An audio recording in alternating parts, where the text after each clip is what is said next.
first thing I remembered was it just being so vibrant and colourful, and it going beyond music itself. It was more about the feeling that it made you feel. When I came off of that tour in 2022, I spent a lot of time figuring out where I wanted to go next, and I knew that I didn't want to make an album in my room again. I wanted to go out and experience things. Sometimes there'll just be one like, add a really weird instrument to this song and see what happens. You know, it just changes, like whatever you're doing, you can just apply it to anything. And sometimes it just does something that like, oh, that's really interesting. It makes me wonder where music's going to go next. The last couple of years, it's really changed, and everything's gone quite minimalist at the moment in an interesting way. Whereas they've just gone quite maximal with the production, and that's kind of my vibe, you know. Lots of different weird, wacky instruments kind of going everywhere. Hi, it's Meg Ivy at KLAT, and today I'm interviewing Alfie Templeman.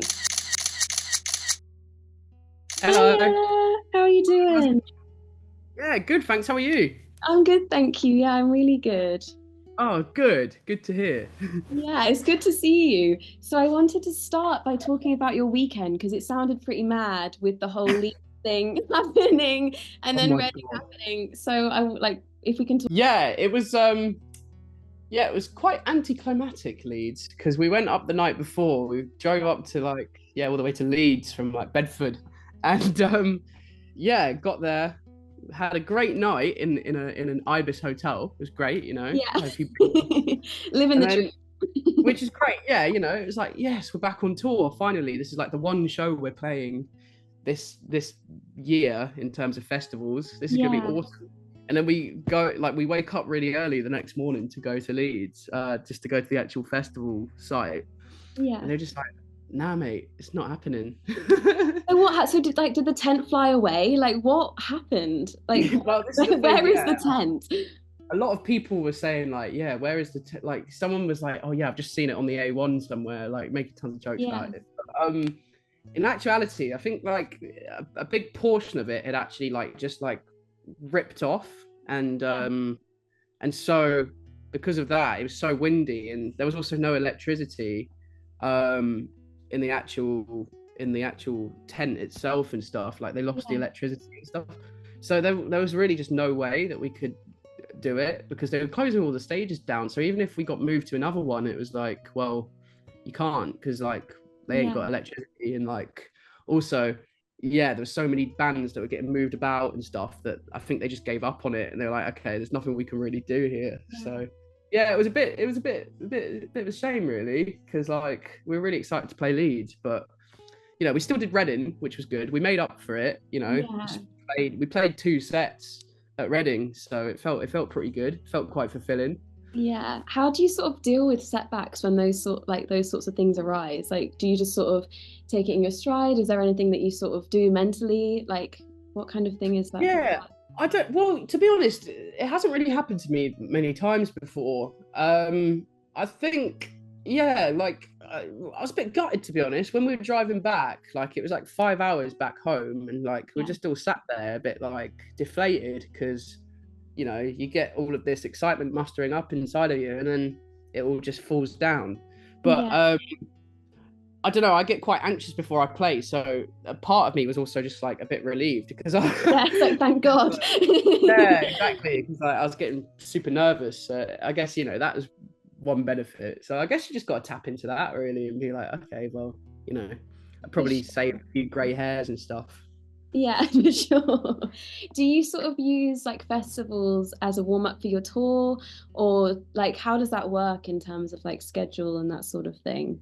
Yeah, I mean, they're very different things, I think. Like with festivals, I think we're always trying to just, you haven't got much time. You've got like half an hour to 45 minutes kind of thing set wise. So like most of the time, 9 times out of 10, we're just trying to like cram the set list full of like bangers and stuff. Whereas with like headline tour, obviously you want to be doing that, but it's more like you want like 75% bangers and then like 25% like weird stuff that like super fans might want to hear and stuff. I guess maybe we used to treat festivals as kind of like a warm up to tour, but because we haven't really done any this year, Reading and Leeds was the only festival we played apart from Big Weekend. So because it's been quite sporadic and, you know, sparse in terms of how many festivals we've actually played.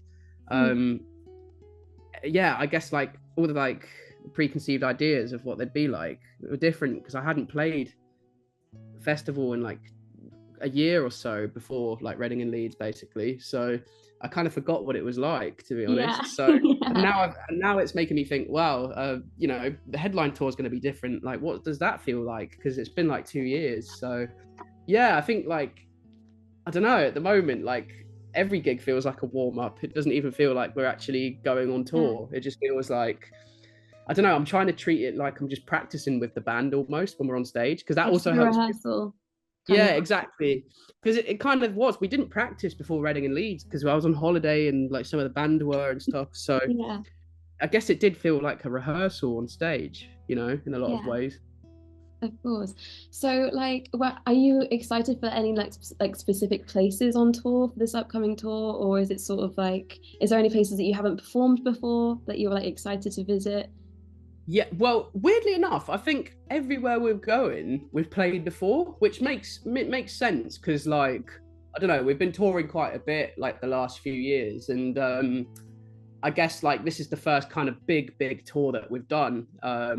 So I guess, you know, like we've carefully put together like a list of places where we actually might sell tickets, you know. So, but I'm really excited to go back to a lot of the places. Even if I've been to them before, I think even in like the last couple years, my mind's just opened up a lot more, and so I can actually really take in like the places a lot more. Like for example, Berlin, I love Berlin, and I'm really excited to go back there and just explore, even if we haven't got much time to explore, you know, like just try and, you know, rather than sit in the green room backstage drinking beer, like you could go outside and drink beer. So literally win-win, you know. But also like Mexico, we're playing Mexico, and we played Mexico a couple of years ago, but it was like an outdoor festival, and all of our guitars, like, they broke because it was so hot. Like we left them outside and all the strings fell off. So kind of like redemption in Mexico, to be honest. Like we're gonna beam ourselves. For sure. Is there any songs that you're excited to play, like from the new album, or like any of the old ones that you're excited to play? Yeah, quite a few. So from the new record, there's one called Beckham that's really fun to play, and it's just got good energy, and like, you know, it's just a good song. Just like I have a lot of fun playing it. But also, actually at Reading, I was kind of like, to the band, I was like, we should play a bunch of old stuff that we haven't played in years. And we kind of just did it without practicing, which is a bit dangerous really, but we did it and it went really well. So now we're talking about playing like a bunch of older songs that I made like 6 or 7 years ago. There's one called Don't Go Wasting Time, and it's like really fun to play. So I think we're going to do that and a few others. And I just think it'd be nice because it's like, you know, a lot of the people there are going to want to hear songs that, you know, that they grew up with listening to and stuff, like my old EPs. So it's nice to just do a mix of stuff, you know? Yeah, of course. And I'd love to take it back and ask you, like, what was your first sort of encounter with music? And do you remember what that feeling sort of felt like?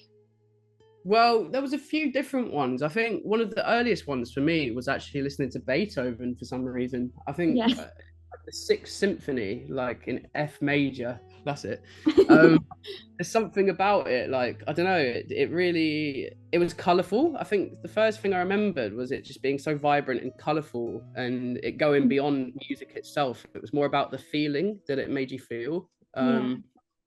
And like, like being a kid, you know, like you don't really have the kind of words or imagination to really understand what music is doing to you. So I just ran with that feeling. It felt good, it inspired me. And then I started just listening to other stuff, like a lot of like progressive rock and stuff. And I became really interested in just like, I don't know, just like musical passages and how things connect together, and also how things are produced. And like that, just like the curiosity led me to become like a producer and just like write my own song kind of thing, and try and, you know, everything I was making was kind of based off of trying to feel those feelings again, because I didn't like go to music school, or I didn't do music at school even or anything. It was just like I didn't really have, it's just all the feeling in it, like it's just guessing stuff basically. So of course, I think it's really important to stay inspired, and I think once you stop feeling inspired, that's sort of when you're like, okay, I should probably take a step back from this, you know? Absolutely. yeah, even like last year, I was finding it quite difficult for a while to like actually feel inspired. It felt like I just couldn't, or maybe I was over inspired in a lot of ways, and like I didn't really know where to go because it was like so many different things happening. Yeah, I So was gonna say, so like, how did you get that inspiration back? Was there anything that you like read or like saw and you're like, oh my God, this is amazing, like I'm ready to sort of go back into the studio again? Or was it more just you found that feeling that we were talking about? well, there's the feeling aspect, because most of the time you just can't force it. You can read as much as you want to, but you can't just apply that to yourself. You have to be ready. You have to be naturally able to just go into it and be spontaneous about it. So for me, it was just being comfortable was the main thing, just finding myself in a comfortable state. And that for me was being near the sea, actually, just like sitting near the sea and letting those waves like just flow, and the repetition of that happening kind of just lets my mind relax, and all of these ideas just come up to the surface of my mind. So that was something that I was doing quite a lot, just chilling there, and that's really helped me like write recently, because I'm trying to produce stuff again by myself, and like I've actually been having a really good time doing it recently, which is good. But also I was reading a lot of different, you know, people's just thoughts and ideas about how to be inspired, and also how to like change your sound and start again. And like Brian Eno is someone that's really interesting to me. He has like this thing called oblique strategies, and they're like these cards you get, and they all have different things. You can just pick them up and read them, and sometimes they're really pretentious, but sometimes they're really good. So you've got to find the right one, and it'll be like sometimes there'll just be one like add a really weird instrument to this song and see what happens. You know, it just changes, like whatever you're doing, you can just apply it to anything, and sometimes it just does something that like that's like, oh, that's really interesting, you know. So I guess, like, speaking about creativity, is there like a certain time in the day when you feel the most creative, or is it, because for me it's normally like 3 a.m. I'll wake up and be like, oh my God, like I literally need to get this down on my notes app ASAP. But it's is true. it like the same? When things do go right, I always work late. I always, you know, record music quite late. But things normally don't go right. So normally it's just throughout the day I'll just be walking around and like voice memoing stuff, because like I could be walking to the shops or something, and then all of these ideas come out. I mean, normally I don't really just sit down at a laptop and things come out. For some reason, it just feels like I'm forcing it too much, you know? It's quite hard to like to just, yeah, you know, I just think I'm not good at like the whole bullshittery of like being able to like just like force myself to come up with things, or, you know, like go into a studio with someone else and just force a song out, because I can't do it. Like I have to get really comfortable and normally be by myself and figure out the melodies by myself and the lyrics by myself, and then come into a session with ideas. But yeah, a lot of my best ones have also been at like 1 a.m. or something. Sleep, and it just keeps you up, and then, you know, next minute you've made a song. But no, that's really cool. And I'd love to talk about your newest album. And so, like, how did that album come to be, and sort of what were, I mean, like, is it a concept? Like, were there any inspiration behind like the concept for the album? Like, I'd love for you to expand on that for me, if that's okay.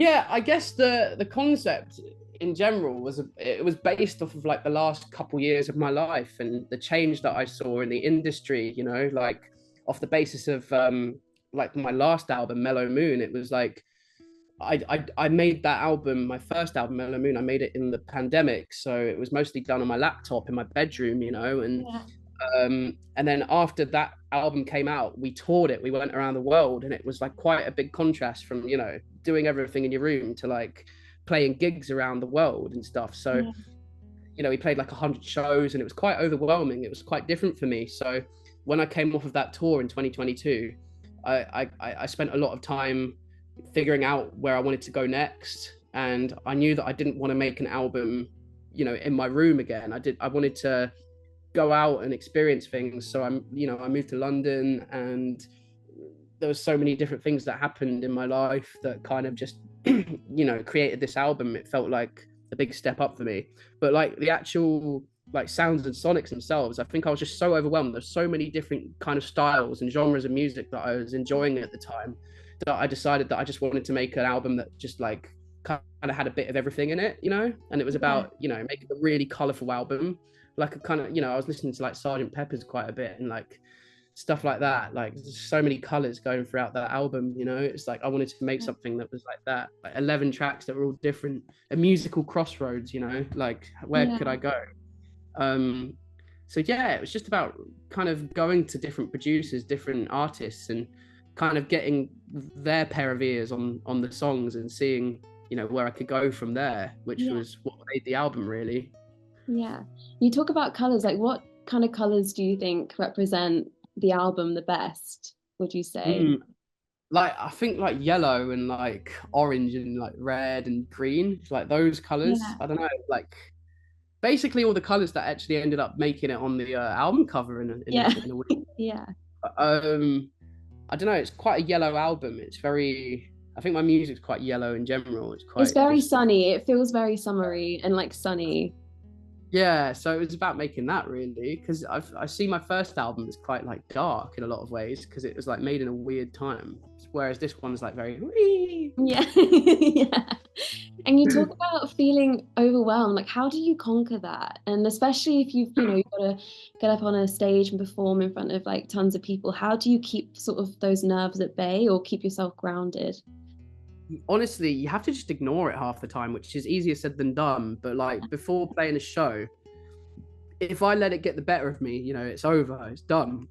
So it's about just calming yourself down. And, you know, like I'm lucky enough to like, I tour with my mates, you know, so just hanging out with my friends and stuff, hanging out with the band and just chilling before, you know, they always put me in a good mood. They always help me forget that I'm about to play and stuff, because I do get really, really nervous, like really nervous.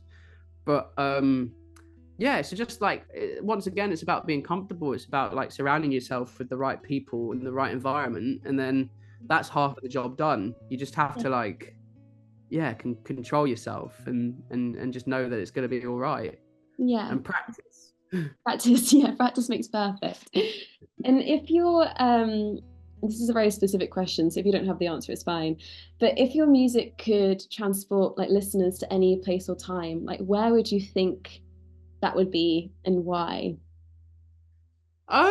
Well, I think with like the new album, probably somewhere in the middle of the 70s, to be honest, because it's like it's got all of like, I mean, I'm very 70s influenced, and like I love albums, you know, just whole albums, and like 70s is where that kind of peaked and stuff. So I think like the whole vibe of my music kind of fits in with just like probably somewhere in the States, like during the 70s when like the funk epidemic was happening. And then that leads on to the next question that I had is, are there any songs or albums that you're sort of connecting to the most right now? And I guess like, what is it about the music that you love the most? I think Imaginal Disc by Magdalena Bay, which just came out, is like really cool. Because it's like a really interesting synth pop album, but it's got all of these weird, quirky sounds that you wouldn't expect to hear. It kind of takes you a bit by surprise.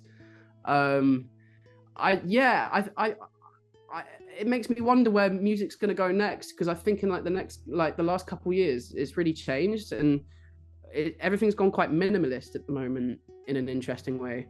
Whereas they've just gone quite maximal with the production, and that's kind of my vibe, you know.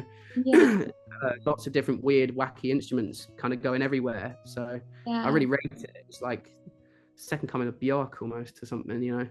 But I guess, you know, that's one of the main ones for me. Obviously, like there's so many good albums that have come out this year. Like I don't even know where to start. Like the Cindy Lee album that came out is sick, and like Brat obviously has come out, and like there's so many good albums. It's like where do we go now, you know? Yeah, for sure. And when you're like creating albums, are you the type of person to be listening to music while you're doing like creating your own album, or are you the type to just like silence, like I just need to sort of be in a bubble and do what I need to do sort of thing? Yeah, it's quite the bubble thing. I think what I like to do, I'm kind of like a musical sponge. So I go into, it goes like, it's kind of like I go in phases almost, where it's like one moment I'll just be listening to so much music, and you know, I always make playlists every month where I just kind of get all of the music that I enjoy at the moment. But then when it comes to actually making the music, I have to shut off from all of it, or else I just start thinking, oh, am I ripping this song off? Am I ripping that song off? And it becomes too much of like a I don't know, a copycat of a song or an album. You know, I like to listen to music for months, absorb all of it, and then I think my brain kind of just like takes all of it and kind of mixes it all together and makes its own thing out of it. So that's kind of like the way I think I work best. But like, I it's not like I completely shut off like Fiona Apple, where she's like, I don't listen to any music, and I like shut myself in a shed for like 2 weeks or whatever. Like, not that bad, but like, you know, it's still, I can't listen to too much. I think that's quite normal with most artists, to be honest. Of course. Because then I feel like influences just start to happen and you're just like, oh my God, this is just too much. Like, I need to just have a breather. For sure. And it's very easy to like, to listen to a song and then put on something else and be like, oh God, like my song sounds so crap compared to this. So it's just that, really. And then this has been very short and sweet, but I've got my last question for you now, and I'd love to know, like, what is your plans like after tour? Do you have anything like set up? Like, what's happening? I think at the moment I'm trying to make an EP. I'm trying to like make a smaller project again, just to see what it's like to just like I used to make EPs because it's like, I take like 6 months of my life and put it into a little project. And now that the album's come out and now that I'm about to go on tour, I thought it could be quite interesting to make a project around that time, like post album, pre-tour, see what happens, put it out maybe the start of next year. And then after that, I don't really know where I'm going now. I think I'm going to record another album at least. But after that, I don't really know what's going to happen. I think maybe I'm just going to become a songwriter or something. But the world is your oyster. You can do whatever you fancy. I'm still pretty young. It's like I've got plenty of time to figure stuff out. I mean, I could always just take a break and then come back like Oasis are doing. So. Oh, I know. Oh my God, what is that? I woke up this morning, got to the office, and was like, "Guys, what is going on here?" I know, it's mental, isn't it? I can't believe it. It's actually mad. I thought it was going to be a piss take, but no, I thought it was a documentary. Genuinely, I was like, "It's a documentary. There's no way. Like, it's not happening." We all thought it was going to be a doc, and then they're actually touring. Did you see him at Reading or not? I didn't see him. No. I wish I did though. Yeah. Did you get to see anyone at Reading, or did you sort of just go and then you were like, guys, I'm out of here, I have to leave? It's actually peak. I didn't, because I normally do really like to see all of the bands and artists and stuff. But because we did 2 sets, my first one was at like 1:00, and then after that I did some press and stuff. So I missed out on seeing other artists, and then I think by the time I'd finished my second set, I did more press and then missed like basically everyone. It's never ending. It sucks, but you know, next time. I'm sure we're going to do tons of festivals next year, to be honest. So make up for it then. Yeah, for sure. Well, it's been great talking to you, and I'll probably see likewise. you in Cardiff. yeah, mate, absolutely. Yeah, that'd be sick. Okay, great. Well, absolutely. Thank you so much.